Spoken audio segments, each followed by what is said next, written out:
आज के इस सेशन में हम आईओटी के 100 एमसीक्यूज़ को डिस्कस करेंगे और यह क्वेश्चन पेपर जनवरी 2023 का है। आपको बता दें कि जो भी ओल्ड पेपर है उनको आप सॉल्व कर लीजिए क्योंकि वहाँ से 100% क्वेश्चन रिपीट होंगे। पहला क्वेश्चन, टीसीपी का अर्थ क्या है? तो टीसीपी का फुल फॉर्म होता है ट्रांसमिशन कंट्रोल प्रोटोकॉल, यानी कि ऑप्शन ए राइट आंसर हो जाएगा। टीसीपी से आपके एग्ज़ाम में कई एमसीक्यूज़ बनते हैं। सबसे पहला कि जो टीसीपी है ये किस लेयर पे काम करता है? तो आंसर आएगा टीसीपी ट्रांसपोर्ट लेयर पे काम करता है। नंबर 2, टीसीपी कनेक्शन इस्टेब्लिश करने के लिए हैंडशेक और एक्नॉलेज कॉन्सेप्ट को फॉलो करता है।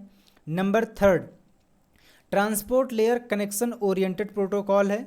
नंबर 4, ये रिलायबल भी है। जबकि जो यूडीपी होता है इसी का भाई है यूडीपी भी ट्रांसपोर्ट लेयर पे काम करता है, लेकिन ये कनेक्शन को इस्टेब्लिश करने के लिए एक्नॉलेजमेंट या फिर हैंडशेक का यूज़ नहीं करता है। ये होता है कनेक्शन ओरिएंटेड, जबकि यूडीपी होता है कनेक्शन लेस। ये होता है रिलायबल, जबकि यूडीपी होता है अनरिलायबल। इस बात को आप नोट कर लीजिए, यहाँ से आपके एग्ज़ाम में एमसीक्यूज़ पूछे जाते हैं। तो पहले में आ जाएगा option A. Question second, RAM पूरे प्रोग्राम में उपयोग के लिए किस प्रकार के वेरिएबल को बरकरार रखता है और प्रोग्राम निष्पादन के दौरान पुनः आवंटित नहीं करता है? जब भी हम कोई वेरिएबल क्रिएट करते हैं तो उस वेरिएबल को रैम में जगह दी जाती है। जब तक उसका यूज़ रहता है तब तक वो एक्टिव रहता है। जैसे उसका यूज़ ख़त्म हो जाता है उसको डिस्ट्रॉय कर दिया जाता है। बट आपकी रिक्वायरमेंट ये है कि जो वेरिएबल क्रिएट किया गया है वो वेरिएबल पूरे प्रोग्राम एग्जीक्यूशन के दौरान बरकरार रहे, यानी कि एक्टिव रहे। तो इस केस में क्या करना पड़ेगा, हमें उस वेरिएबल की जो स्टोरेज क्लास है वो करनी पड़ेगी स्टैटिक। और अगर आप किसी वेरिएबल की क्लास को स्टैटिक डिक्लेयर करना चाहते हो तो इसके लिए स्टैटिक कीवर्ड का यूज़ किया जाता है। जबकि डिफ़ॉल्ट रूप से जो भी हम वेरिएबल क्रिएट करते हैं उसकी क्लास ऑटो स्टोरेज क्लास होती है। तो इसमें आ जाएगा option B, static is the right answer. Question third, embedded design के दौरान कौन सा डिज़ाइन हार्डवेयर और सॉफ्टवेयर दोनों पर विचार करता है? तो एम्बेडेड डिज़ाइन के दौरान सॉफ्टवेयर और सॉफ्टवेयर दोनों पर विचार करता है। ऑप्शन बी राइट आंसर हो जाएगा। Question fourth, what are the functions preprocessor directories in embedded C language? तो जब भी आपने यूज़ किया होगा हैज़ डिफाइन, है ना, हैज़ एरर, हैज़ एफ, तो ये सभी क्या हैं? ये सभी प्री प्रोसेसर डायरेक्टरीज़ हैं जो कंपाइलर को ये बताती हैं कि भाई जो प्री प्रोसेसर है, जो सोर्स कोड है प्री प्रोसेसर का, उसे कंपाइलेशन से पहले कंपाइल करना है। तो इसमें आ जाएगा option B, give compiler instruction to compile the program. Option B right answer हो जाएगा। अगला पॉइंट कि जो भी डायरेक्टरीज होती हैं वो हमेशा हैज से शुरू होती हैं और इसको टर्मिनेट नहीं किया जाता है, मीन्स इसके लास्ट में सेमी कॉलन नहीं आता है।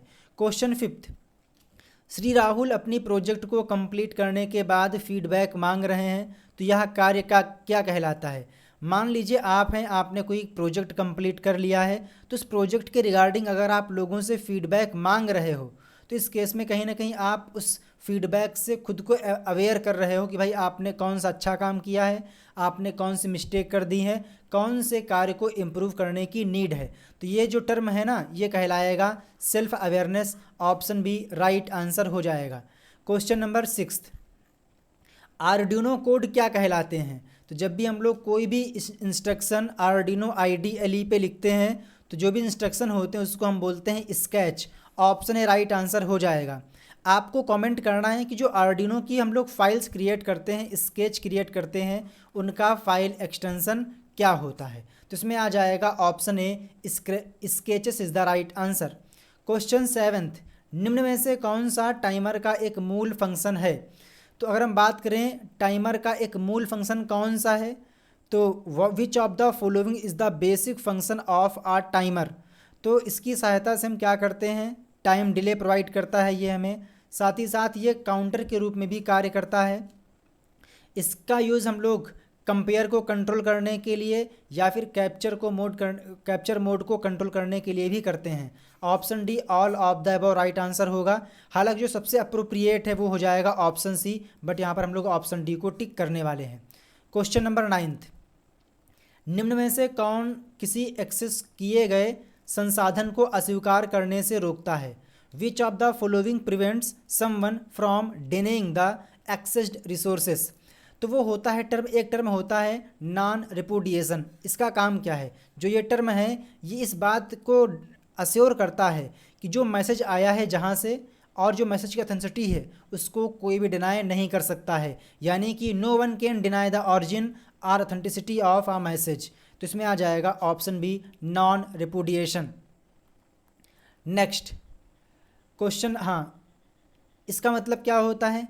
इसका मतलब ये है कि फॉर एग्ज़ाम्पल आपने किसी वेबसाइट में लॉगिन किया, आपके पास लॉगिन आईडी और पासवर्ड था, यहाँ पे आपने एंटर कर दिया लॉगिन आईडी और यहाँ पे आपने एंटर कर दिया पासवर्ड, देन लॉगिन बटन पे क्लिक किया तो आप क्या हो गए? लॉगिन हो गए। तो जो ये प्रोसेस था ना इसको हम बोलते हैं अथेंटिकेशन। क्या बोलते हैं? इसको बोलते हैं अथेंटिकेशन। अभी आप लॉगिन हो चुके हो, यानी कि जो अथेंटिकेशन का प्रोसेस था वो कंप्लीट हो चुका है। अभी क्या करोगे? लॉगिन होने के बाद आपके पास कौन कौन से राइट्स हैं, आप कौन कौन से कार्य कर सकते हो, कौन कौन से ऑपरेशन परफॉर्म कर सकते हो, दैट इज़ कॉल्ड अथोराइजेशन। कि भाई आप कौन कौन से काम करने के लिए अथोराइज हो। तो इसमें आ जाएगा option B non रिपुडिएशन।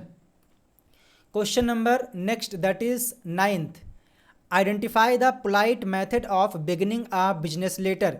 Business letter शुरू करने की विनम्र विधि की पहचान करें।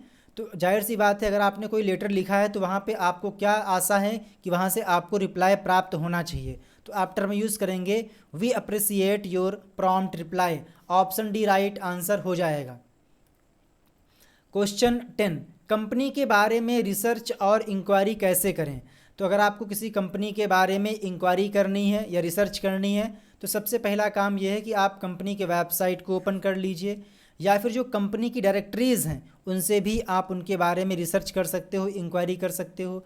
जो उनकी एनुअल रिपोर्ट्स होती हैं वहाँ से भी कर सकते हो। साथ ही साथ जो कंपनी के सोशल मीडिया अकाउंट होते हैं लाइक फेसबुक, इंस्टाग्राम, यहाँ से भी आप इंक्वायरी कर सकते हो। ऑप्शन डी ये सभी इसका राइट आंसर हो जाएगा। क्वेश्चन 11th, निम्न में से कौन सी एम्बेडेड सी भाषा की प्रॉपर्टी नहीं है? पूछा गया है भाषा की प्रॉपर्टी है। तो आपको पता है कि जो सी लैंग्वेज है उसका एक्सटेंशन एम्बेडेड सी लैंग्वेज है। जो सी लैंग्वेज है ये प्लेटफॉर्म या बोल सकते हो हार्डवेयर डिपेंडेंट है। तो एक मिनट, हाँ, जो सी लैंग्वेज है ये हार्डवेयर इंडिपेंडेंट है, जबकि जो एम्बेडेड सी लैंग्वेज है ये हार्डवेयर डिपेंडेंट है। जबकि यहाँ पर टर्म आया है एम्बेडेड सी लैंग्वेज, वो क्या होती है? ये होती है हार्डवेयर डिपेंडेंट, जबकि यहाँ पर लिखा हुआ है इंडिपेंडेंट, तो पहला नहीं होगा। साथ ही साथ जो एम्बेडेड सी लैंग्वेज है इनका यूज़ वेब एप्लीकेशन में नहीं किया जाता है, ये भी गलत हो जाएगा। हाँ, ये यूज़ तो used with limited resource, it means कि मान लीजिए आपके पास, आपको पता ही है कि जब भी हम कोई एम्बेडेड सिस्टम क्रिएट करते हैं तो वहाँ पर लिमिटेड रैम होती है, लिमिटेड प्रोसेसर होता है और लिमिटेड इनपुट आउटपुट पोर्ट्स होते हैं। मीन्स जो रिसोर्स होते हैं ना वो लिमिटेड होते हैं। ऑप्शन सी राइट आंसर हो जाएगा used with limited resources. Question 12, open IoT architecture में कितने एलिमेंट होते हैं? तो ये क्वेश्चन मैंने आपको कई बार कराया है। ओपन आईओटी आर्किटेक्चर में टोटल 7 एलिमेंट्स होते हैं। ऑप्शन डी राइट आंसर हो जाएगा। क्वेश्चन 13, आईओटी उपकरणों में भौतिक दुनिया से डेटा कैप्चर करने के लिए निम्न में से किसका उपयोग किया जाता है? तो आंसर आ जाएगा कि अगर आपको फिजिकल इन्वायरमेंट से डेटा को कलेक्ट करना है तो इसके लिए यूज़ करेंगे आप transducer, that is called sensor.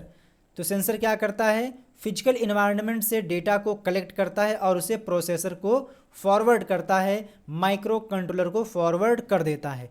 जबकि जो एक्चुएटर होता है इसमें क्या होगा कि आप दोगे सिग्नल, आप नहीं, जो प्रोसेसर है वो देगा सिग्नल कोडिंग के अकॉर्डिंग, और सिग्नल के अकॉर्डिंग यहाँ पर क्या होता है? मूवमेंट होता है। तो सेंसर और एक्चुएटर ये दोनों ही ट्रांसड्यूसर की कैटेगरी में आते हैं। इसमें आप टिक करेंगे option A, sensor is the right answer.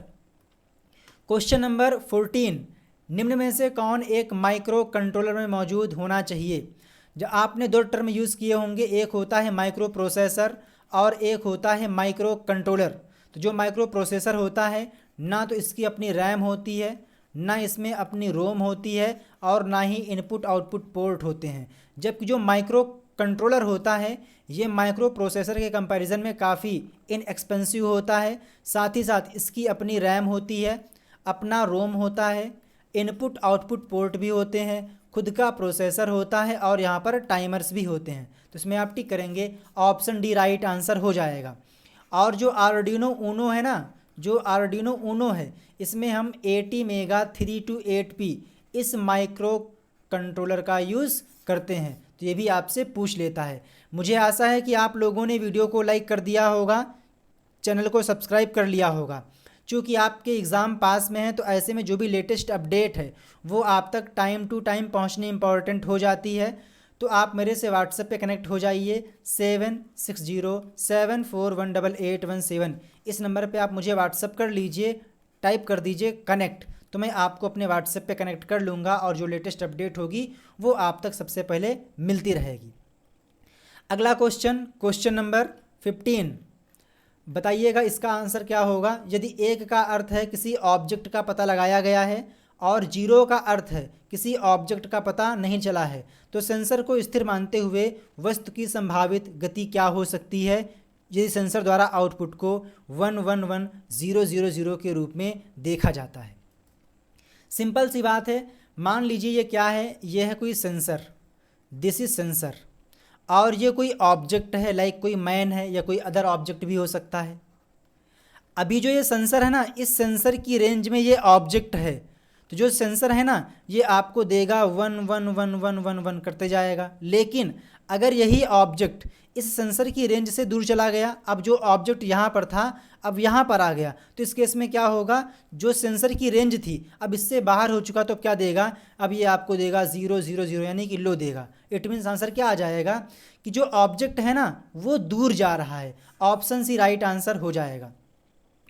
Question 16, चूँकि आपके पास टाइम कम है तो मैं यहाँ पर स्पीड में क्वेश्चंस को कवर करने की कोशिश कर रहा हूँ ताकि आप कम टाइम में जो कंटेंट है उसको एब्जॉर्व कर सकें। 16, कौन सा मेमोरी स्टोरेज एम्बेडेड सिस्टम में व्यापक रूप से उपयोग किया जाता है। तो आप काफ़ी लोग यहाँ पर कन्फ्यूज़ होंगे, कुछ लोग टिक करेंगे फ्लैश मेमोरी और कुछ लोग टिक करेंगे डी रैम। आपको बता दें डायनेमिक रैम सबसे ज़्यादा यूज़ की जाती है एम्बेडेड सिस्टम में। ऑप्शन बी राइट आंसर हो जाएगा। अगर आपका किसी क्वेश्चन में कोई ओपिनियन है तो आप उसे कमेंट आउट कर सकते हैं, उस पर हम ज़रूर एक्शन लेंगे। नेक्स्ट 17, IoT नेटवर्क जिसकी रेंज बहुत कम है वो कौन सा नेटवर्क है। That is called short range wireless network, जिसकी रेंज काफ़ी कम होती है। और वैन का फुल फॉर्म क्या है, वाइड एरिया नेटवर्क। लैन का फुल फॉर्म क्या है, लोकल एरिया नेटवर्क। तो इसमें आपका आ जाएगा ऑप्शन डी। वैन से याद आया, आपसे पूछ लेता है कि जो पहली कौन सी IoT डिवाइस है, तो आंसर आएगा पहली IoT डिवाइस ATM है, यानी कि ऑटोमेटेड टेलर मशीन है। इस बात को भी आप नोट कर लीजिएगा। एक ATM प्रोटोकॉल भी आता है, ठीक है। नेक्स्ट 18, 8051 में रैम मेमोरी का आकार कितने बाइट का होता है। तो जो 8051 है ये एक 8 बिट माइक्रो कंट्रोलर है और इसमें जो रैम का साइज होता है वो 128 बिट होता है, यानी कि ऑप्शन सी राइट आंसर हो जाएगा। 19, मानसिक व्यायाम पर आधारित तनाव प्रबंधन तकनीक जो विश्राम प्रतिक्रिया उत्पन्न करती है, दैट इज़ कॉल्ड ऑटोजेनिक तकनीक। इसमें क्या होता है, इसमें होता यह है कि जो भी माइंड का पावर है, दिमाग की ताकत है, उसका यूज़ किया जाता है बॉडी को रिलैक्स करने के लिए। ऑप्शन ए राइट आंसर हो जाएगा। 20, संचार का उद्देश्य अधिकारियों को कर्मचारियों को करने में मदद करता है। तो अगर आप अधिकारी हैं, अगर आप कर्मचारी को मोटिवेट करेंगे तो वो आपसे मोटिवेट रहेंगे और अच्छा काम करने की कोशिश करेंगे, कर्मचारियों को हेल्प मिलेगी। तो यहाँ पर टर्म आ जाएगा मोटिवेट। जो अधिकारी होते हैं उन्हें कर्मचारियों को मोटिवेट करते रहना चाहिए ताकि जो काम है वो प्रॉपर तरीके से हो, कर्मचारी ज़्यादा स्ट्रेस में ना रहें। ऑप्शन बी राइट आंसर हो जाएगा। क्वेश्चन 21, यह जांचने की प्रक्रिया क्या कि पढ़ने के पिछले चरणों का ठीक से पालन किया गया है या फिर नहीं। What is the process to check whether previous stages of reading have been followed properly. बताइए 21 का राइट आंसर क्या होगा।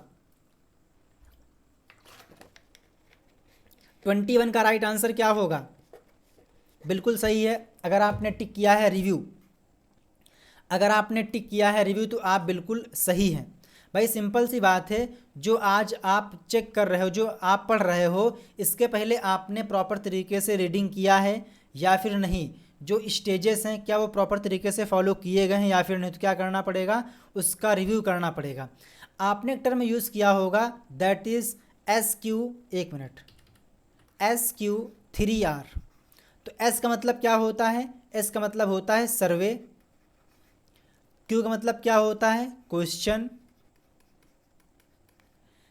जो यहाँ पर 3R है ना, जो पहला R होता है इसका मतलब होता है रीड, सेकेंड R का मतलब होता है रिसाइट, और थर्ड वाले का मतलब होता है रिव्यू। तो इसमें आ जाएगा option D, review is the right answer. Question 22, IR sensor का क्या यूज़ है। तो IR सेंसर आपको पता है कि ये इंफ्रारेड वेव्स पे काम करता है और इसकी सहायता से हम किसी भी ऑब्जेक्ट की जो प्रेजेंस है उसको चेकआउट करते हैं। तो इसमें आ जाएगा option C, object detection. Option C right answer हो जाएगा। आपको बताना है कि DHT11 सेंसर और DHT22 सेंसर, इनका काम क्या होता है, ये किस पर्पज़ से यूज़ किए जाते हैं। नंबर 2, GPS का फुल फॉर्म क्या होता है। देखते हैं कि आप लोग कितने पानी में हो, आपकी क्या तैयारी है। 23, अधिकांश सेंसर में किस प्रकार का ट्रांसफ़र फंक्शन होता है। तो वो होता है लीनियर टाइप का फंक्शन। तो इसमें आ जाएगा ऑप्शन सी। 24, फंक्शन निम्न में से किस तरीके से जानकारी प्राप्त कर सकते हैं या पास कर सकते हैं। तो जब भी आप किसी भी लैंग्वेज में फंक्शन को क्रिएट करते हो तो फंक्शन में अगर कोई पैरामीटर पास करना है, कोई आर्गुमेंट पास करना है, तो आर्गुमेंट पास करने के दो मेथड होते हैं। पहला तो होता है कि आप फंक्शन को कॉल करें वैल्यू के साथ में, दूसरा होता है कॉल बाई रेफरेंस, जिसको हम प्यार से बोलते हैं कॉल बाई एड्रेस, या बोल सकते हो pass by value, pass by reference. तो यहाँ पर टोटल दो मेथड हैं, पहला है वैल्यू, दूसरा है उसका एड्रेस। तो इसमें आप टिक कर देंगे option D, A and B is the right answer. Value के थ्रू भी और रेफरेंस के थ्रू भी जानकारी को पास कर सकते हैं। 25, कंपाइलर को रोकने के लिए मजबूर करते हुए आप आर्डिनो कंपाइलर को प्री प्रोसेसर निर्देशों के साथ एक एरर थ्रो कैसे कर सकते हो। तो हमें यूज़ करना पड़ेगा has error pre processor directory का।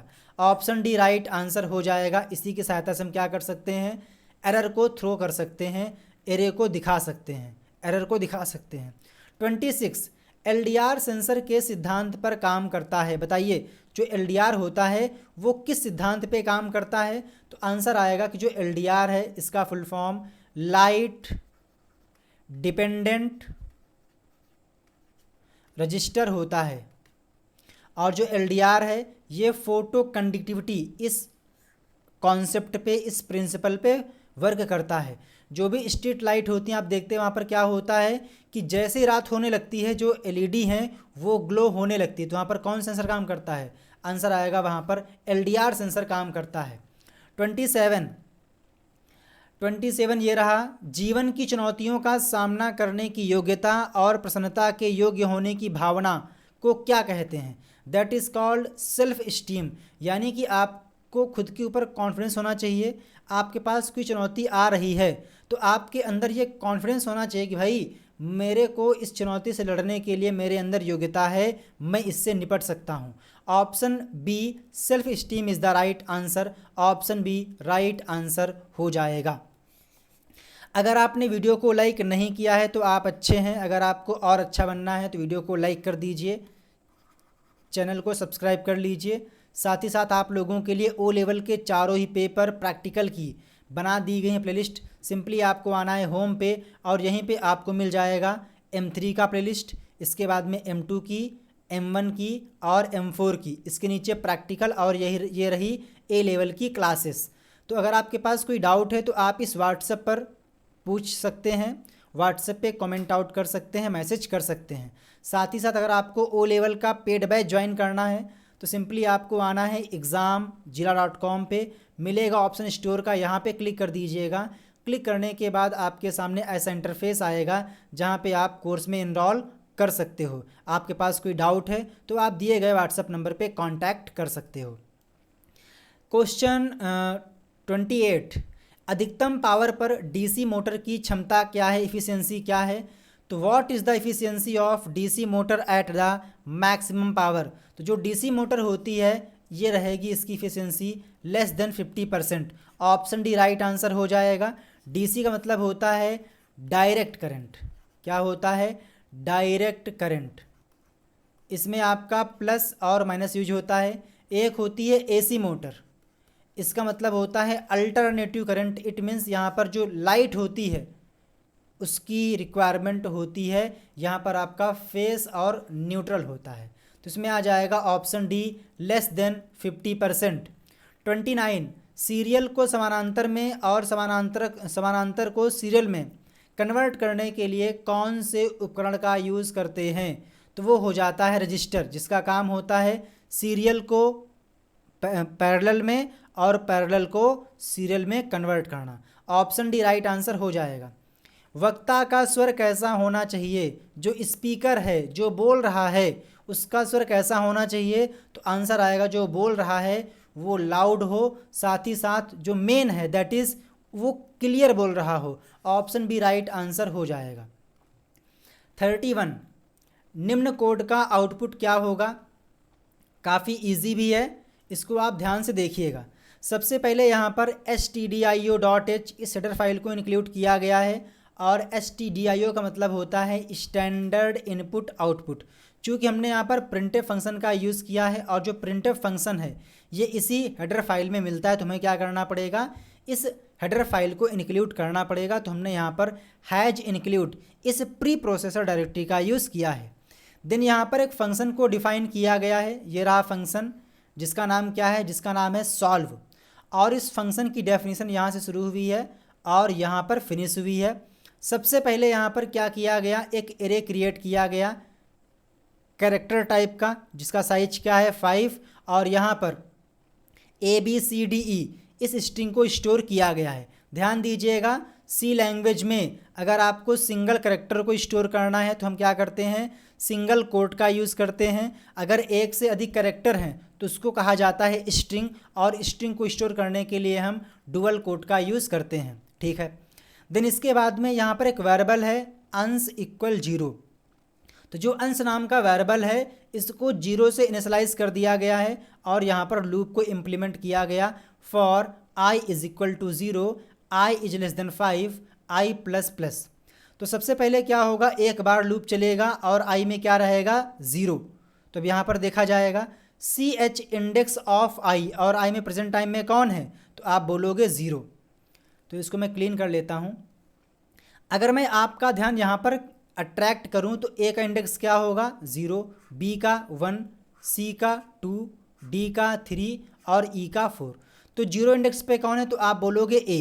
तो a माइनस a का आस्काई कोड कितना होता है, तो आप बोलेंगे 97 माइनस इसका कितना होता है 97, तो कितना हो जाएगा 0। तो जो आंसर है ना इसमें पहले से क्या था 0, उसमें 0 ऐड करने पे क्या आएगा 0 आएगा, यानी कि अंश की जो वैल्यू है वो अभी भी 0 है। देन यहाँ पर i का इंक्रीमेंट होगा और अब i की वैल्यू क्या हो चुकी है 1 हो चुकी है।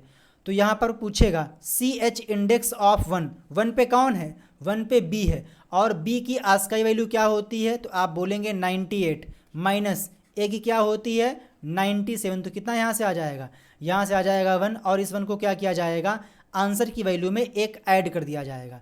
तो आंसर में कितना था 0, अभी ऐड क्या करना है 1, तो कितना हो जाएगा 1, यानी कि जो आंसर है वहाँ पे कितना हो चुका है 1 हो चुका है। पानी पी लो।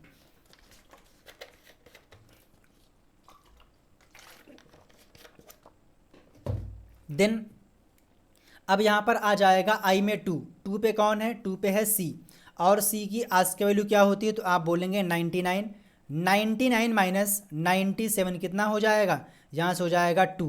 तो जो अंश है उसमें पहले से कितना था 1 था, तो 1 प्लस ये कितना आ गया 2, तो कितना हो गया 3। तो जो अंश है ना इसमें अब हो चुका है 3। फिर से i की वैल्यू को इनक्रीज़ किया गया और अभी i की वैल्यू कितनी हो चुकी है 3 हो चुकी है। 3 पे कौन है 3 पे d है, तो d की आस्काई वैल्यू क्या होती है, तो आंसर आएगा 100। तो 100 माइनस 97 कितना हो जाएगा, यहाँ से आ जाएगा 3। तो अंश में पहले से कितना था 3 था, तो 3 + 3 कितना हो जाएगा 6। तो जो अंश नाम का वेरिएबल है इसमें हो चुका है 6। अब जो i की वैल्यू कितनी हो चुकी है 4 हो चुकी है। 4 में कौन है 4 में है e, और e का ASCII कोड क्या होता है 101। तो 101 माइनस 97 कितना हो जाएगा 4। तो पहले कितना था 6, 6 + 4 कितना हो जाएगा यहाँ से 10। तो जो अंश है इसमें कितना हो जाएगा अंश में हो जाएगा 10। अब i की वैल्यू कितनी हो चुकी है 5 हो चुकी है। चूँकि जो 5 है वो 5 से छोटा नहीं होता है, तो जो लूप है वो टर्मिनेट हो जाएगा और कंट्रोल यहाँ पर आ जाएगा। यहाँ पर कहा गया भाई कि अंश की वैल्यू को प्रिंट करना है, तो अंश में कितना हो गया है अंश में हो चुका था 10, तो यहाँ से क्या प्रिंट हो जाएगा 10 प्रिंट हो जाएगा। यानी कि ऑप्शन के हिसाब से आ जाएगा यहाँ पे option D is the right answer. Question 32, निम्न में से कौन IoT के विकास हेतु सहयोग करने में हेल्प करता है। तो जो IoT है यानी कि इंटरनेट ऑफ थिंग्स, क्या होता है इसका full form internet of things. IoT का फुल फॉर्म होता है, एक टर्म होता है IIoT, तो इसका फुल फॉर्म हो जाता है इंडस्ट्रियल इंटरनेट ऑफ थिंग्स। एक होता है WOT, तो ये हो जाएगा वेब ऑफ थिंग्स। ठीक, तो जो IoT है ना, जो IoT इन्वायरमेंट है इसमें क्लाउड कंप्यूटिंग का काफ़ी महत्व है। ये एक दूसरे के कॉम्प्लीमेंट हैं, तो इसमें आप टिक कर देंगे option D cloud computing is the right answer. 33, IoT application में प्रयुक्त एक्चुएटर कौन कौन से हैं। तो आपको बता दें servo motor, DC motor, AC motor ये सभी एक्चुएटर्स हैं, लेकिन जो रिले है ना ये एक्चुएटर की कैटेगरी में नहीं आता है। चूँकि ऑप्शन सी और ऑप्शन बी एक्चुएटर की कैटेगरी में आते हैं, तो हम यहाँ पर क्या करेंगे ऑप्शन डी ये सभी को टिक करना पड़ेगा। तो इसमें आ जाएगा ऑल ऑफ दीज। 34, कौन सा प्रोसेसर फ्लोटिंग पॉइंट कैलकुलेशन करने में हेल्प करता है। तो अगर आपको फ्लोटिंग पॉइंट कैलकुलेशन या फिर graphical calculation, signal processing, cryptography type की कैलकुलेशन को करना है, तो इस केस में हमें को प्रोसेसर यानी कि कंप्यूटर प्रोसेसर का यूज़ करना पड़ेगा। ऑप्शन बी राइट आंसर हो जाएगा। क्वेश्चन 35, सुनने के समय स्पीकर की कंटेंट के आकलन की प्रक्रिया को क्या कहते हैं। तो इसको हम बोलते हैं कंप्रेसिव लिसनिंग यानी कि व्यापक श्रवण। राइट आंसर हो जाएगा ऑप्शन सी, आप यहाँ पर टिक कर देंगे। 36, यहाँ पर एक कोड दिया गया है वाइड सेटअप, और आपको पता है कि जो सेटअप का कोड होता है वो सिर्फ और सिर्फ एक बार चलता है, जबकि जो लूप का कोड होता है वो बार बार चलता है। तो यहाँ पर सीरियल मॉनिटर को एक्टिव किया गया है, बिगिन किया गया है, और जो बॉड रेट है वो कितनी है 9600 है। देन यहाँ पर सीरियल मॉनिटर पे राइट किया गया 20। इट मीन्स क्या है कि send a byte with value 20 through the serial pin. तो इसमें आ जाएगा ऑप्शन सी राइट आंसर हो जाएगा। इसका मतलब क्या है कि जो 20 वैल्यू है इसके लिए बाइट सेंड की जाएगी, और जो इसका आउटपुट है वो आपको सीरियल मॉनिटर पर दिखाई देगा। तो इसमें आ जाएगा ऑप्शन सी। ये सारी बातें हम लोगों ने चैप्टर वाइज में प्रॉपर तरीके से डिस्कस की है। नेक्स्ट 37, आर्डिनो IDE किस लैंग्वेज में लिखा गया है। तो जो आर्डिनो IDE है इसे जावा लैंग्वेज में लिखा गया है। जावा लैंग्वेज को जेम्स गुजलिंग के द्वारा डेवलप किया गया था। जावा एक ऑब्जेक्ट ओरिएंटेड लैंग्वेज है, इट मीन्स, ठीक है। जबकि जो आर्डिनो IDE पे हम लोग कोड लिखते हैं, स्केच क्रिएट करते हैं, वो C और C++ में होता है। तो यहाँ पर पूछा गया है आर्डिनो IDE किस पे बनी है, तो आंसर आएगा जावा पे बनी है। ऑप्शन ए राइट आंसर हो जाएगा। अगर आपसे पूछता कि आर्डिनो में हम कोडिंग के लिए कौन सी लैंग्वेज यूज करते हैं, तो आंसर आता C++। यूज़ होने वाली सबसे ज़्यादा लैंग्वेज हैं क्योंकि ये हार्डवेयर के काफ़ी नज़दीक हैं। 38, IoT नेटवर्क में SSH जिसको बोलते हैं सिक्योर सेल, ये क्या है। तो ये एक प्रकार का प्रोटोकॉल है। ऑप्शन भी राइट आंसर हो जाएगा। SSH, IP, राउटर ये सारे के सारे नेटवर्क लेयर पे काम करते हैं। जबकि जो फायरवॉल है ये 3 प्रकार से इम्प्लीमेंट कर सकते हो, as a software, as a hardware, as a software and hardware combination. तो इसमें आ जाएगा option B secure socket cell. Next 39, संचार की प्रमुख श्रेणियाँ कौन सी हैं? तो जो कम्युनिकेशन है वो आप कई प्रकार से कर सकते हो सकता है कि आप बोलचाल की भाषा में करें, राइटिंग के थ्रू भी कम्युनिकेशन हो सकता है, प्रिंटिंग के थ्रू भी हो सकता है, इलेक्ट्रॉनिक माध्यम से भी हो सकता है। ऑप्शन डी राइट आंसर हो जाएगा। 30 के बाद आ जाएगा कौन सा? 40, जब हम एक ही नेटवर्क पर कई उपकरणों का उपयोग करते हैं तो निम्न में से कौन सी चुनौती उत्पन्न होती है? तो वहाँ पर जो मेन आती है प्रॉब्लम वो होती है पावर डिटेक्शन की, सॉरी पावर कंजप्शन की। फॉर एग्ज़ाम्पल मैं आपको एग्ज़ाम्पल देता हूँ, कोई चार्जर है, ये क्या कर रहा है? ये एग्ज़ाम्पल के लिए 5 वोल्ट को प्रोड्यूस कर रहा है।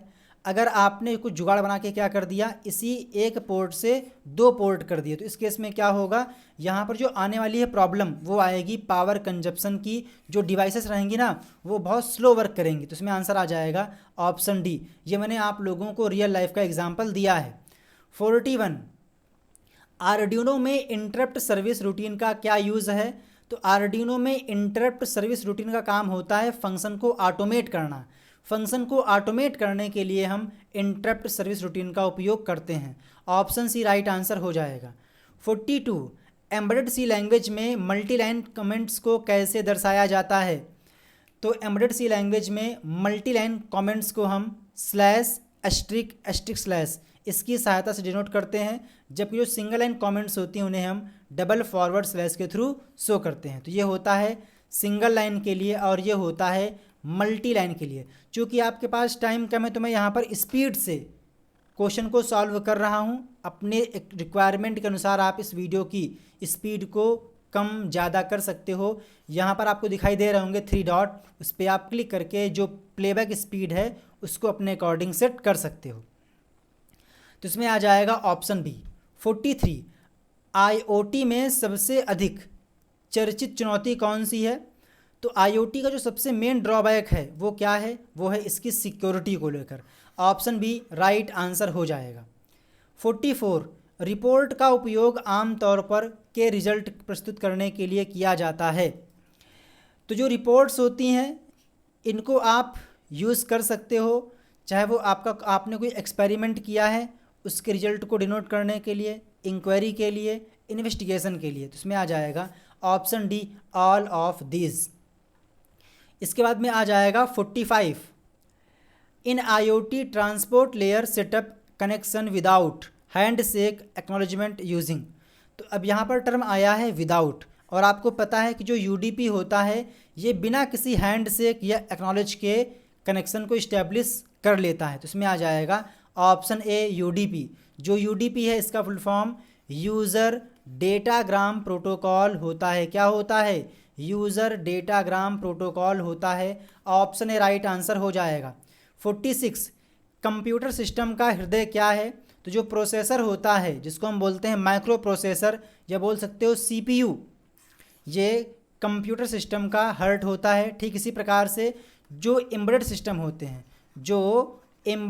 होते हैं इसका जो हार्ट होता है वो होता है माइक्रो कंट्रोलर। इस पॉइंट को भी आप नोट कर लीजिएगा। 47, आर्डिनो नैनो पर माइक्रोस फंक्शन का रिजोल्यूशन क्या है? तो चाहे वो आर्डिनो नैनो हो या फिर मेगा हो या फिर ऊनो हो, इन सभी में जो माइक्रोस फंक्शन है इसका रिजोल्यूशन 4 माइक्रोसेकेंड होता है।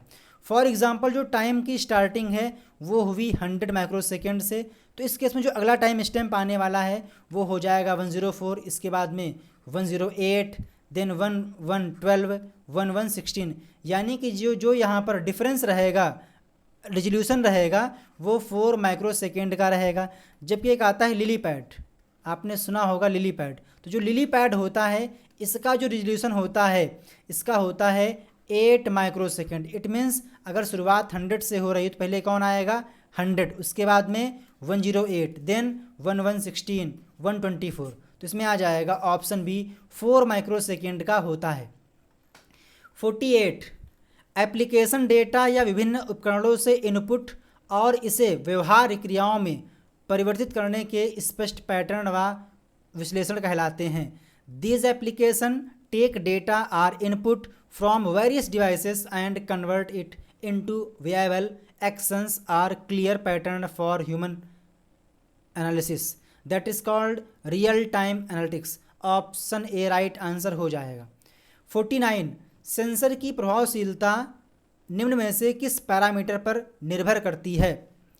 जो सेंसर का इफ़ेक्टिवनेस होती है कि सेंसर कितना इफ़ेक्टिव है, कितना एक्यूरेट रिजल्ट आपको दे सकता है, ये कौन कौन से फैक्टर्स पे डिपेंड करता है। तो जो सबसे मेन फैक्टर है दैट इज़ कॉल्ड सेंसिटिविटी, कि जो सेंसर है वो कितना सेंसिटिव है चीज़ों को कैप्चर करने के लिए। ऑप्शन सी राइट आंसर हो जाएगा। मुझे आशा है कि आप लोगों ने सेशन को लाइक कर दिया होगा और चैनल को सब्सक्राइब कर लिया होगा। 50 आर्डिनो मेगा बोर्ड में कितने एनालॉग पिन का उपयोग किया जाता है? तो जो आर्डिनो मेगा बोर्ड होता है इसमें 16 एनालॉग पिन का यूज़ किया जाता है। ऑप्शन बी राइट आंसर हो जाएगा। आईओटी में स्मार्ट ग्रिड डिवाइस का वास्तविक एग्जाम्पल क्या है? तो आईओटी में जो स्मार्ट ग्रिड डिवाइसेस हैं ये आपके इलेक्ट्रॉनिक के साथ में काम करती हैं, इलेक्ट्रिसिटी से के साथ में काम करती हैं, तो इसमें आ जाएगा ऑप्शन डी स्मार्ट मीटर। 42 निम्न में से कौन एक प्रकार का डेटा टाइप नहीं है? तो आप लोगों ने पढ़ा होगा इंट, फ्लोट, कैर, है ना। तो ये सभी क्या हैं? ये सभी डेटा टाइप हैं। तो जो एस बिट है, अनसाइंड इंटीजर है, ये सारे ही डेटा टाइप अवेलेबल हैं, जबकि डी बिट नाम का कोई भी डेटा टाइप अवेलेबल नहीं है। तो इसमें आ जाएगा option B D bit is the right answer. 53 IoT का मेन घटक क्या है? तो आईओटी का मेन घटक है सेंसर, एक्चुएटर और smart applications. Option D all of the above right answer हो जाएगा। जैसा कि हाँ ठीक है। नेक्स्ट 54 0xFE के साथ आर के प्रदर्शन और संचालन का क्या इफेक्ट पड़ेगा? तो यहाँ पर वैल्यू कौन सी है? यहाँ पर वैल्यू हेक्स है और क्या करना है, यहाँ पर एंड ऑपरेशन परफॉर्म किया जा रहा है। Performing and operation of R with 0xFE, यानी कि यहाँ पर जो वैल्यू है वो कैसी है? वो है हेक्स टाइप की, जिसका बेस होता है क्या? 16। तो यहाँ पर क्या होगा? Complement selected bit of R. Option C right answer हो जाएगा। 55 लोगों के एक विशिष्ट समूह के लिए है, जबकि आम जनता के लिए लक्षित हो सकता है। तो जो सर्कुलर होता है वो स्पेसिफिक ग्रुप के लिए होता है, जबकि जो नोटिस होती है वो आम पब्लिक के लिए होती है। तो इसमें आ जाएगा option a circular and notice. 56 निम्न में से कौन एक प्रभावी प्रस्तुति की कुंजी है? Which of the following is the key to an effective presentation. अगर आप कहीं पर कोई प्रेजेंटेशन दे रहे हो तो इस केस में सबसे इम्पॉर्टेंट होता है कि आप अपनी बात को लिमिटेड वर्ड में रखें, साथ ही साथ वहाँ पर आप जो छोटे से छोटे की फ्रेजेस हैं उसमें अपनी बातों को प्रेजेंट करें। ऑप्शन सी राइट आंसर हो जाएगा limited words and key phrase. Option C right answer हो जाएगा। क्वेश्चन नेक्स्ट 57 आर्डिनो कोड की सही निष्पादन प्रक्रिया क्या है? बताइए। What is the correct execution process of an Arduino code. सबसे पहले क्या होगा कि हम लोग एडिटर पे कोड लिखेंगे, देन क्या होगा, प्री प्रोसेसिंग होगी, देन कंपाइलेशन होगा। ऑप्शन बी राइट आंसर हो जाएगा। नेक्स्ट 58 हैकर सिस्टम में सेंध लगाने के लिए जिस स्कोप का उपयोग कर सकता है उसे हम क्या कहते हैं? तो इसको हम बोलते हैं अटैक सरफेस। मतलब क्या है? मतलब ये है कि वो सारे रास्ते, वो सारे पॉइंट जिनकी सहायता से किसी भी कंप्यूटर को हैक किया जा सकता है, that is called attack surface. Option A right answer हो जाएगा। 59 आर्डिनो सिस्टम के प्रत्येक स्टार्टअप पर कितनी बार सेटअप फंक्शन चलता है? तो जितनी बार आप आर्डिनो सिस्टम को स्टार्ट करोगे सेटअप फंक्शन सिर्फ और सिर्फ एक बार चलता है। तो इसमें आ जाएगा ऑप्शन डी। जबकि एक होता है लूप मेथड, ये इनफिनाइट टाइम तक चलता है। तो सेटअप और लूप ये दोनों मेन फंक्शन होते हैं किसी भी आर्डिनो स्केच के। ऑप्शन डी राइट आंसर हो जाएगा। नेक्स्ट 60, इनमें से कौन श्रवण कौशल को नहीं बढ़ाता है? अटेंशन, क्लियर परसेप्शन, फ्रैंकनेस या फिर इग्नोरिंग। तो अगर आपके सामने कोई स्पीकर अपनी बातों को प्रकट कर रहा है तो इसमें आप लोगों का जो अटेंशन है वो काफ़ी इम्पॉर्टेंट हो जाता है, जो धारणा है वो क्लियर होनी चाहिए, स्पष्ट होनी चाहिए, लेकिन उसमें क्या होना चाहिए? इग्नोर नहीं होना चाहिए, इग्नोर नहीं करना चाहिए। ऑप्शन डी राइट आंसर हो जाएगा। प्रोजेक्टर का उपयोग करते हुए, हाँ, प्रोजेक्टर का उपयोग करते हुए के ऊपर एक शीट का उपयोग करके सूचना रेखा को प्रकट किया जा सकता है। बताइए 61 का राइट आंसर क्या होगा? तो प्रोजेक्टर का उपयोग करते हुए अपारदर्शी के ऊपर पारदर्शिता शीट का उपयोग करके सूचना रेखा को प्रकट किया जा सकता है। ऑप्शन डी राइट आंसर हो जाएगा। नेक्स्ट 62, ये रहा आपके सामने MQ135। आपको पता है ये क्या है? तो ये एक प्रकार का काफ़ी पॉपुलर गैस सेंसर है और जो MQ135 सेंसर है इसमें 4 पिन्स होती हैं। एक होती है A0 यानी कि एनालॉग आउटपुट, फिर आता है D0 यानी कि डिजिटल आउटपुट, देन आ जाएगा ग्राउंड यानी कि GND, फिर आ जाता है VCC यानी कि 5 वोल्ट की करंट। तो ये होती है और ये 5 वोल्ट पे ऑपरेट करता है। तो इसमें आ जाएगा option B, gas sensor is the right answer. आपको किसी एक आर्द्रता सेंसर, एक लाइट सेंसर और एक टेम्परेचर सेंसर का नाम बताना है। देखते हैं किसको किसको पता है। 63, उपकरण के नज़दीक डेटा प्रोसेसिंग की अनुमति देता है। तो जैसा कि आपने पढ़ा होगा, जो कंप्यूटिंग है वो कई स्टेज में होती है। सबसे पहले आपका आ जाता है एज कंप्यूटिंग, देन आती है फॉग कंप्यूटिंग, देन आती है क्लाउड कंप्यूटिंग। तो जो ये आपकी डिवाइसेस होती हैं, डिवाइसेस के बीच में जो प्रोसेसिंग का काम होता है सबसे नज़दीक, वो होता है एज कंप्यूटिंग में। ऑप्शन ए राइट आंसर हो जाएगा। 64, यूजर की गतिविधि पर नज़र रखने के लिए निम्न में से किस प्रक्रिया का उपयोग किया जाता है? Which of the following process is used to keep track of user activity? तो क्या करना पड़ेगा हमें? अकाउंटिंग करनी पड़ेगी। Option D, that is called accounting. Accounting क्या होता है? एक प्रोसेस होता है जिसमें यूजर की एक्टिविटी को ट्रैक किया जाता है। ऑप्शन डी राइट आंसर हो जाएगा। 65, WOT यानी कि वेब ऑफ थिंग्स का मेन काम क्या है? तो the main objective of WOT यानी कि web of things is called improve usability and interoperability. Option A right answer हो जाएगा। नेक्स्ट 66, एम्बेडेड सिस्टम में टास्क स्वैपिंग के लिए निम्न में से किसका उपयोग किया जाता है या कौन सी विधि बेहतर है? तो मतलब कहने का ये है कि कोई टास्क परफॉर्म हो रहा था, टास्क 1 परफॉर्म हो रहा था, मुझे क्या करना है? इसको स्टॉप करके टास्क 2 पे शिफ्ट करना है। तो हमें क्या करना पड़ेगा? प्रीएम्प्टिव जो मेथड है ये सबसे बेस्ट होता है। ऑप्शन डी राइट आंसर हो जाएगा। क्वेश्चन 67 ये रहा। IoT और क्लाउड कंप्यूटिंग में किस तरह का संबंध है? तो IoT और क्लाउड कंप्यूटिंग कॉम्प्लीमेंट्री हैं, यानी कि ऑप्शन बी राइट आंसर हो जाएगा।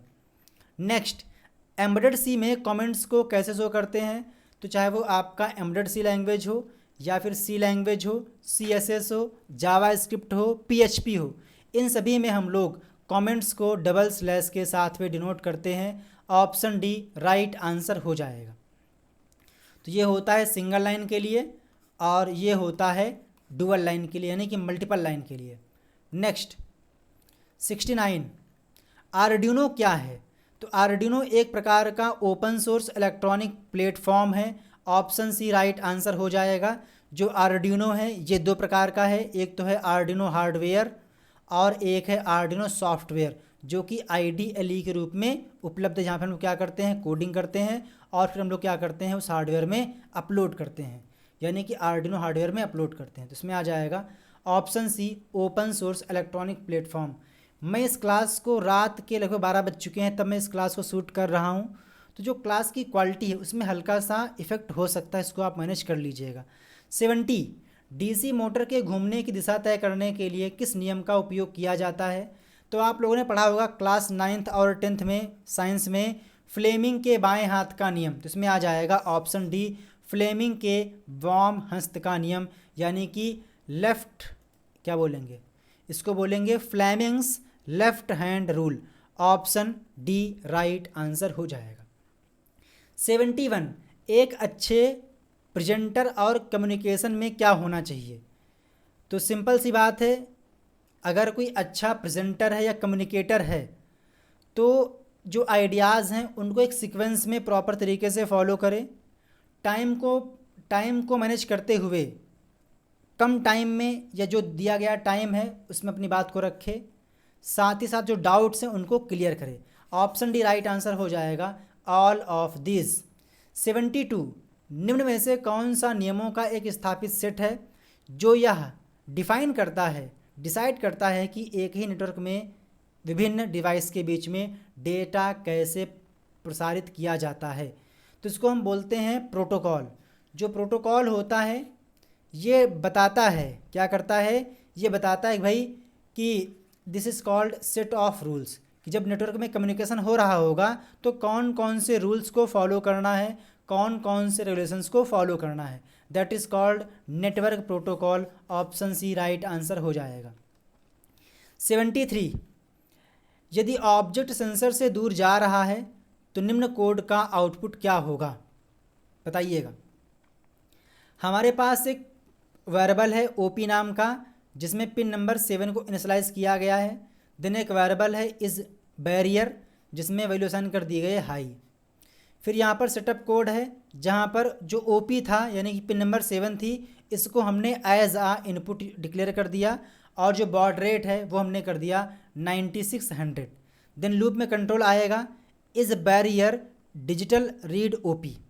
यहाँ पर टर्म यूज़ किया गया जो ऑब्जेक्ट है ना वो सेंसर से दूर जा रहा है। इट मीन्स मान लीजिए सेंसर यहाँ पर है, ये क्या है, दिस इज सेंसर गोल मटोल, और ये कोई ऑब्जेक्ट है, जो ये ऑब्जेक्ट है ना ये सेंसर से दूर जा रही है। क्या, कहाँ जा रही है? दूर जा रही है। सिंपल सी बात है, अगर ये सेंसर है तो इस सेंसर की क्या होगी, एक रेंज होगी। मान लीजिए जो ये सेंसर है, ऑब्जेक्ट है, जो ये ऑब्जेक्ट है ये अभी सेंसर की रेंज में है, तो इट मीन्स क्या होगा, जो सेंसर है ना ये आपको देगा हाई। क्या देगा? ये देगा वैल्यू हाई। तो जो हाई है वो आएगा यहाँ पर, किसमें, इस बैरियर में। तो क्या हाई इक्वल लो के होता है? मालूम पड़ा नहीं, जो हाई है वो लो के इक्वल नहीं होता है, कंडीशन हो जाएगी फॉल्स। कंट्रोल यहाँ पर आएगा और प्रिंट कर देगा क्लियर प्लस, तो आंसर में क्या आ जाएगा, क्लियर प्लस।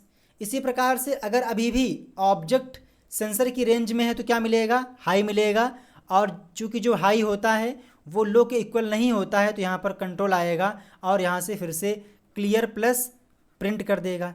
अगर अभी भी सेंसर इसकी रेंज में है तो जो सेंसर है ये क्या देगा, तो आंसर आएगा हाई देगा, और जो हाई होता है वो लो के इक्वल नहीं होता है। इट मीन्स फिर से यहाँ पर क्लियर प्लस प्रिंट होगा। तो ये हो सकता है कि ये कब तक प्रिंट होगा, जब तक ऑब्जेक्ट सेंसर की रेंज में रहेगा। अब एक समय ऐसा आ गया कि जो ऑब्जेक्ट था वो यहाँ पर आ गया और जो सेंसर है ये इस ऑब्जेक्ट को डिटेक्ट नहीं कर पा रहा है, इसकी रेंज से बाहर है। तो इस केस में क्या करेगा, जो ये सेंसर है ना ये देगा लो, क्या देगा, लो देगा, तो लो यहाँ पर आएगा। क्या लो के इक्वल होता है? जी हाँ, तो यहाँ से क्या प्रिंट हो जाएगा, 1+। इसी प्रकार से अब चूंकि जो ऑब्जेक्ट है वो सेंसर की रेंज से जा चुका है बाहर, तो यहाँ पर 1 आता रहेगा, तो यहाँ पर आ जाएगा clear plus clear plus clear plus 1+1+। तो आंसर क्या आ जाएगा, तो आपके ऑप्शन के अकॉर्डिंग आंसर क्या आएगा, clear plus 1+1। Option A right answer हो जाएगा। Question number 74, what type of speaker looks into the eyes of the audience? 74 का राइट आंसर क्या होगा, बताइए। 74 का राइट आंसर क्या होगा? बिल्कुल सही है, बिल्कुल सही है। What type of speaker looks into the eyes of the audience? ये क्या हैं, ये हैं स्पीकर, और ये क्या हैं, ये सभी ऑडियंस हैं गोल मटोल। अगर स्पीकर ऑडियंस की आंखों में आंखें देखकर बातचीत कर रहा है, अपनी बातों को प्रेजेंट कर रहा है, इट मीन्स जो स्पीकर है ना उसके अंदर कॉन्फिडेंस है, that is called confident. Option A right answer हो जाएगा। 75 वाइड मेन, इसके बाद में K is equal to 0, double D is equal to 10.21, और फिर यहाँ पर साइज ऑफ किया गया है के प्लस डी। सबसे पहली बात यहाँ पर क्या हुआ है, यहाँ पर के नाम के वेरिएबल को डिक्लेयर और इनिशियलाइज किया गया है, और ये कैसा है, तो ये इंटीजर टाइप का है। इसी प्रकार से एक डी नाम का वेरिएबल है जो कि डबल टाइप का है, और इसमें 10.21 वैल्यू को असाइन किया गया है। देन यहाँ पर के प्लस डी किया गया, यानी कि 0 प्लस 10.21 किया गया। बताना है कि इसका साइज क्या होगा, तो जो साइज ऑफ ऑपरेटर है ये बताता है कि जो भी आपने वेरिएबल या वैल्यू पास की है वो कितना बाइट मेमोरी कंज्यूम करेगा। तो अब चूँकि जो इंटीजर है ये लेता है 2 बाइट या फिर 4 बाइट, और जो डबल है ये लेता है 8 बाइट। अब चूँकि यहाँ पर आपके पास एक इंटीजर है और एक डबल है, तो इनको ऐड करने पे जो रिजल्ट आएगा ना वो भी डबल टाइप का होगा, इट मीन्स वो 8 बाइट का मेमोरी कंज्यूम करेगा। ऑप्शन बी राइट आंसर हो जाएगा। क्वेश्चन 76, HC05 एक ब्लूटूथ मॉड्यूल है जो किस मोड में संचार कर सकता है। तो जो HC0 मॉड्यूल है ना ये आपका फुल डुप्लेक्स में काम करता है, इट मीन्स कि आप यहाँ पर एक ही टाइम में डेटा को सेंड भी कर सकते हो और रिसीव भी कर सकते हो। ऑप्शन सी राइट आंसर हो जाएगा। जबकि जो पहले के ब्लूटूथ होते थे वो हाफ डुप्लेक्स पे काम करते थे। मान लीजिए आपके पास ये मोबाइल है, एक मोबाइल ये है, अगर आप इस मोबाइल से डेटा को ब्लूटूथ के माध्यम से सॉन्ग को सेंड कर रहे हो तो इस केस में ये कहलाएगा सेंडर, ये कहलाएगा रिसीवर, और एक टाइम पे एक ही काम हो सकता है, या तो ये सेंड करेगा या तो ये सेंड करेगा। ठीक है, तो इसमें आ जाएगा option C full duplex. 77 embedded C language है। तो जो एम्बेडेड सी लैंग्वेज है ना ये सी लैंग्वेज का एक्सटेंसन है, तो ट्रेडिशनल सी लैंग्वेज का एक्सटेंसन है, यानी कि ऑप्शन बी राइट आंसर हो जाएगा। 78 इनमें से कौन अहंकार व्यक्त कर सकता है, बताइए इनमें से कौन एक अहंकार व्यक्त कर सकता है। तो अगर आपने किसी को दिखाई उंगली, ठीक है, उसको बोलते हैं भाई कि आपके अंदर क्या है, आपके अंदर अहंकार आ गया है। ऑप्शन डी राइट आंसर हो जाएगा। नेक्स्ट 79 रास्पबेरी पाई को पावर सप्लाई कैसे दी जाती है। तो जो रास्पबेरी पाई डिवाइस होती है इसमें हम USB पोर्ट के थ्रू पावर सप्लाई पास करते हैं, तो इसमें आ जाएगा ऑप्शन ए USB कनेक्शन।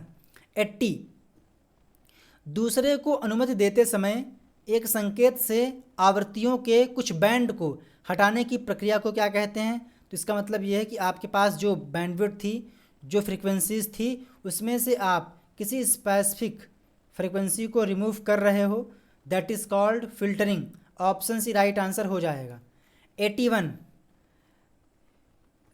व्याख्याताओं और हैंडआउट्स का उपयोग करके के माध्यम से जानकारी प्राप्त की जाती है, जबकि ट्यूटोरियल और वार्तालापों का उपयोग करके के माध्यम से जानकारी प्राप्त की जाती है।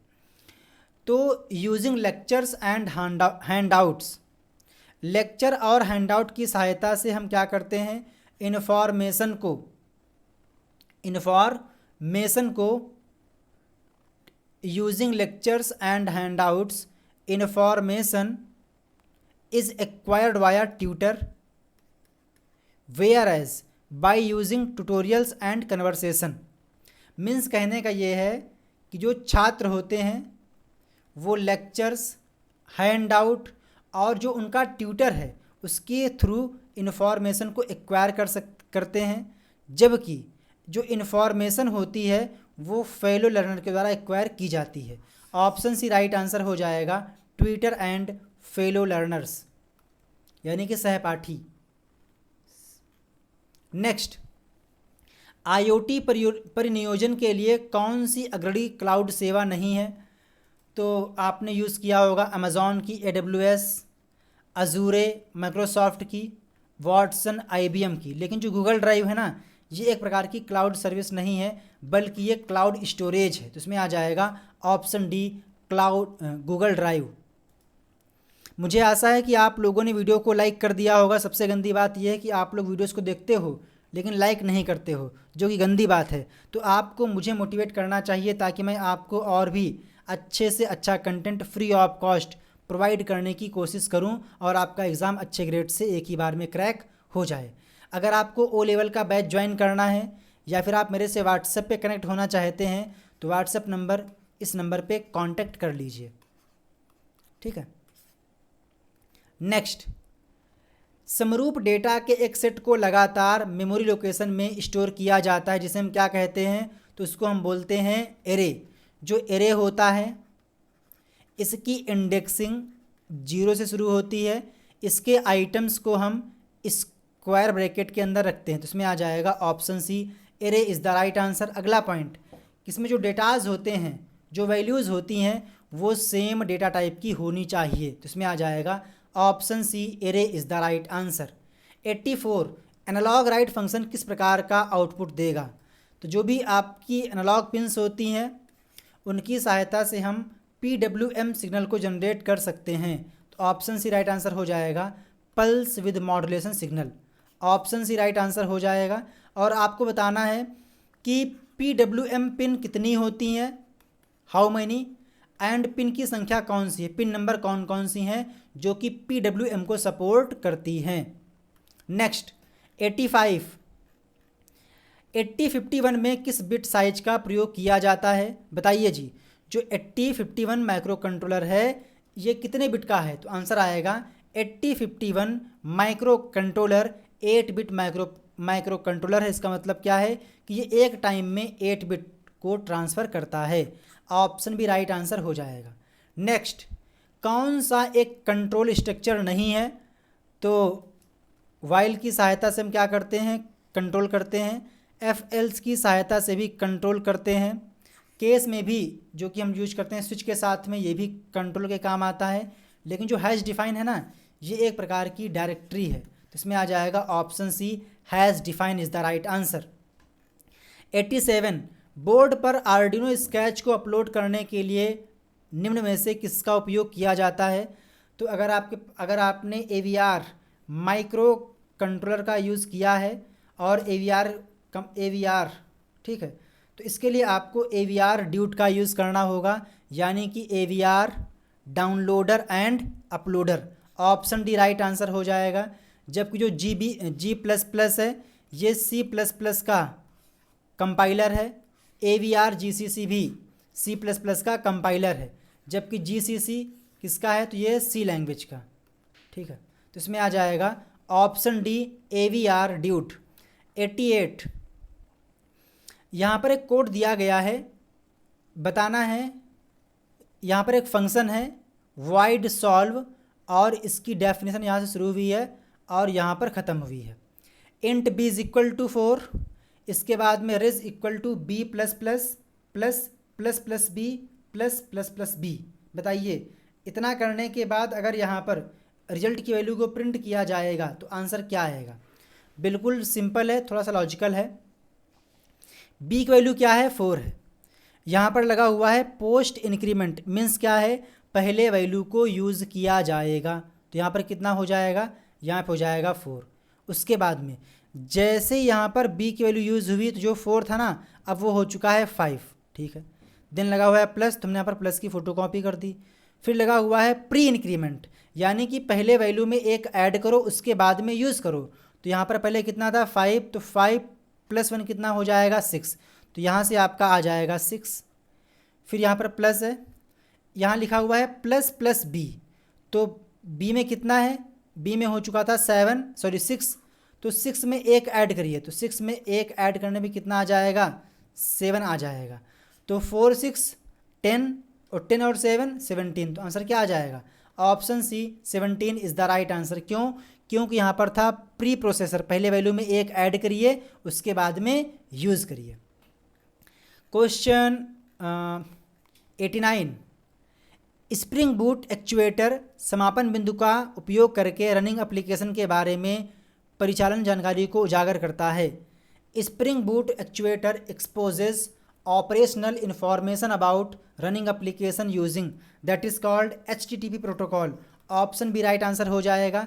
और इसका full form hyper text transfer protocol होता है और ये पोर्ट नंबर 80 पे काम करता है और ये एक स्टेटलेस प्रोटोकॉल है। तो इसमें आ जाएगा ऑप्शन बी। 90 IoT डिवाइस के बिना आसानी से बुरा परिणाम दे सकती है। तो अगर आपने कोई IoT इन्वायरमेंट सेटअप किया है और उसका मैनेजमेंट सही नहीं है तो इस केस में आपको गलत आउटपुट मिलने की संभावना रहेगी। ऑप्शन डी राइट आंसर हो जाएगा। अगर मैनेजमेंट सिस्टम सही नहीं है तो आपको गलत रिजल्ट मिल सकता है। ऑप्शन डी राइट आंसर हो जाएगा। नेक्स्ट 91 एक विशिष्ट कार्य को करने के लिए हार्डवेयर और सॉफ्टवेयर का एक संयोजन है। बताइए, is a combination of hardware and software to perform a specific task.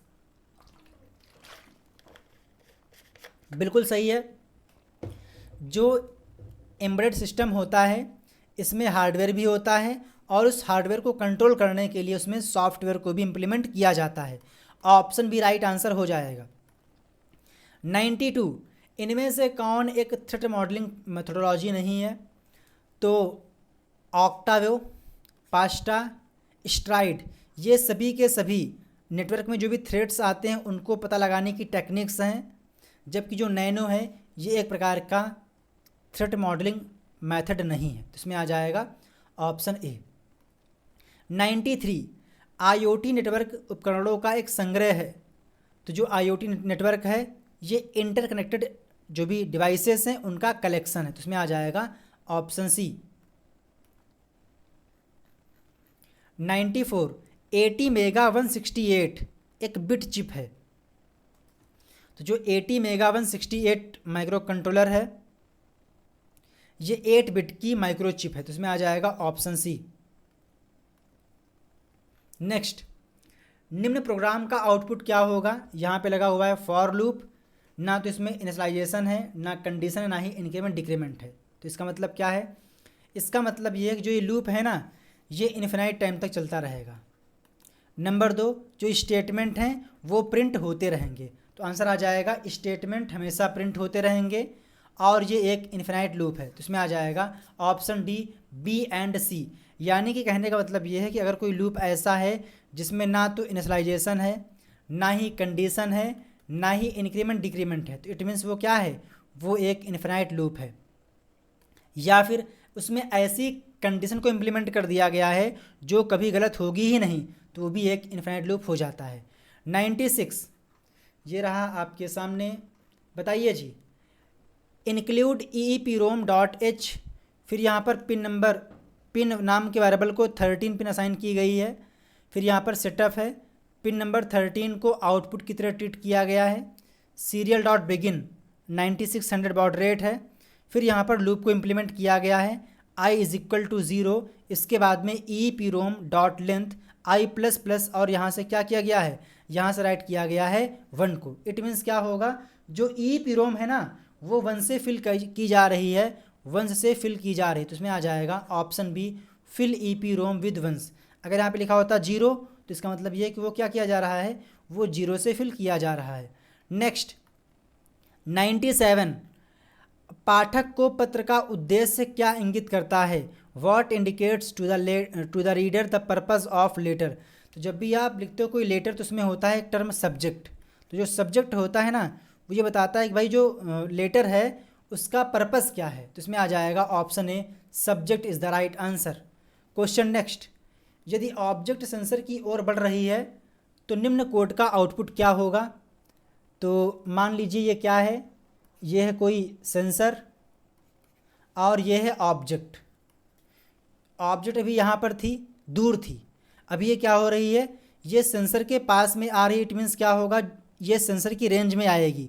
तो एक समय ऐसा होगा, एक समय ऐसा था जब जो ये ऑब्जेक्ट है ये सेंसर की रेंज में नहीं था। तो इट मीन्स क्या होगा, जो ये सेंसर है ना ये क्या देगा, ये देगा लो। तो यहाँ पर क्या है, एक वेरिएबल है ओपी नाम का जिसको 6 असाइन किया गया है। एक वेरिएबल है इस बैरियर जिसको हाई से असाइन कर दिया गया है। देन यहाँ पर सेटअप है और जो ओपी नाम का वेरिएबल है जिसमें पिन नंबर 6 थी इसको एज आ इनपुट ट्रीट किया गया है और यहाँ पर बॉड रेट 9600 की है। अब यहाँ पर फंक्शन को कॉल किया गया है और यहाँ पर पास किया गया ओपी। तो ओपी में क्या है 6 कि भाई पिन नंबर 6 पे जो भी कंटेंट आया है उसको रीड करिए। तो चूँकि अभी के केस में क्या है, जो ऑब्जेक्ट है वो सेंसर की रेंज से बाहर है, इट मीन्स जो सेंसर है ये देगा लो। तो इसमें क्या आ जाएगा, इसमें आ जाएगा लो। क्या लो के बराबर होता है? जी हाँ। तो यहाँ पे क्या आ जाएगा 1+। इसी प्रकार से जब तक ऑब्जेक्ट सेंसर की रेंज से बाहर रहेगा यहाँ पर 1+1+ आता रहेगा। एक समय ऐसा आएगा जो ऑब्जेक्ट है ना वो सेंसर की रेंज में आ जाएगा, तो जो सेंसर है ना ये क्या करेगा, ये देगा हाई। तो क्या हाई लो के बराबर होता है? जी नहीं। तो जो कंट्रोल है वो अब यहाँ पर आ जाएगा और प्रिंट कर देगा क्लियर प्लस। तो जब तक ऑब्जेक्ट सेंसर की रेंज में रहेगा तब तक यहाँ पर क्या मिलता रहेगा, हाई। और चूंकि हाई लो के बराबर नहीं होता है तो इस केस में यहाँ पर आ जाएगा क्लियर प्लस आता रहेगा। तो इसमें क्या आ जाएगा, option C 1+1+ clear plus. Option C right answer हो जाएगा। चिल्ला कर बोलते नहीं बन रहा है, तो मेरा आपका फ़र्ज बनता है कि आप वीडियो को लाइक करिए और एक अच्छा सा कमेंट कर दीजिए ताकि हमें मिले मोटिवेशन। 99 IoT उपकरणों में के बारे में कौन सा कथन गलत है? पहला दिया गया है uses internet for collecting and sharing data, बिल्कुल सही है। जो IoT होता है इसके नाम में टर्म है इंटरनेट ऑफ थिंग्स, यानी जो यहाँ पर थिंग्स हैं वो इंटरनेट से कनेक्ट है, तो इसमें आ जाएगा ऑप्शन ये सही हो जाएगा। नेक्स्ट, नीड माइक्रो कंट्रोलर, तो जो IoT इन्वायरमेंट होता है, डिवाइसेस होती हैं, उसमें माइक्रो कंट्रोलर की नीड पड़ती है, ये भी सही है। नेक्स्ट, यूज़ वायरलेस टेक्नोलॉजी, बिल्कुल सही है। इसमें हम लोग क्या करते हैं, वायरलेस तकनीक का यूज़ करते हैं। नेक्स्ट, आर कम्प्लीटली सेफ़, ये बात गलत है। क्यों? क्योंकि सिक्योरिटी मेन चैलेंज होता है IoT में, तो इसमें आ जाएगा ऑप्शन डी राइट आंसर हो जाएगा।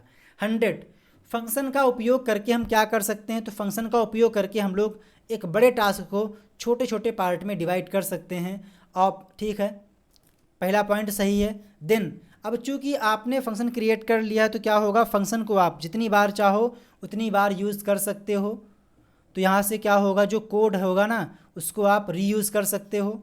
नेक्स्ट, अब चूंकि अगर आपने एक ही प्रोग्राम लेंथी क्रिएट किया होता, उससे आपने फंक्शन में डिवाइड ना किया होता, तो इस केस में जो प्रॉब्लम्स आई हैं, एरर्स आई हैं, उनको पकड़ना, उनको मैनेज करना काफ़ी कॉम्प्लिकेटेड हो जाता। बट चूंकि आपने उसे फंक्शन में डिवाइड कर दिया है तो इस केस में उसको मैनेज करना काफ़ी आसान हो जाता है। तो जो कॉम्प्लेक्सिटी है उसको भी आराम से मैनेज कर सकते हो। तो इसमें आ जाएगा option D all of these. मुझे आशा है कि आपको इस सेशन से काफ़ी कुछ नया सीखने को मिला होगा। आपको ये क्लास कैसी लगी इसके बारे में आप हमें कमेंट कर सकते हैं। आपके पास कोई क्वेरी है तो आप उसे व्हाट्सएप नंबर पे पूछ सकते हो, इस नंबर पे 7607418817 पे। आपके एग्ज़ाम के लिए बेस्ट विशेस। जय हिंद, वंदे मातरम, थैंक यू।